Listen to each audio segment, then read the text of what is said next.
Experience లేదు sir ఇంకా నాకు.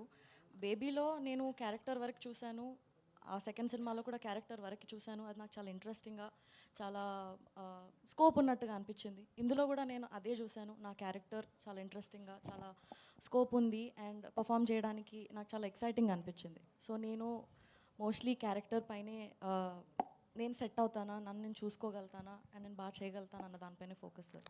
బేబీ ప్రొడక్షన్స్లోనే మళ్ళీ మీరు ఆనంద్ గారికి సినిమా అన్నారు, కానీ మళ్ళీ ఇంతవరకు ఏం అప్డేట్ లేదు, ఏంటి? అది అన్ఫార్చునేట్లీ అది ముందుకు వెళ్ళలేదు సార్. బట్ మేబీ ఫ్యూచర్లో ఇంకా ఏదైనా వస్తే I'm looking forward to do. I always had a great experience working with them. So అంటే ఎస్కేఎన్ గారితో అంటే ఆ ప్రొడక్షన్తో అయితే మీకైతే ఇబ్బంది లేదు కదా? ఉందని ఎవరు చెప్పారండి? అంటే మొన్న దాంట్లో కొద్ది సోషల్ మీడియాలో అయితే ఇదే వైష్ణవి గారిని ఇలా అన్నారు అనేసి కొంత ఇదైతే అయింది. అదే చెప్తున్నాను, ఎవరిని అన్నారో మరి నాకు తెలీదు. బట్ ఏదైతే బయటికి వచ్చిందో న్యూస్, దానికి ఆన్సర్ చేయడానికి ఒక వీడియో చేసి పెట్టారు. ఐ థింక్ దాంతో ఆన్సర్ వచ్చేసింది అనుకో. ఆయన నన్నేం అనలేదు కదండి. సిద్ధు గారు. అది సార్ సిద్ధు గారు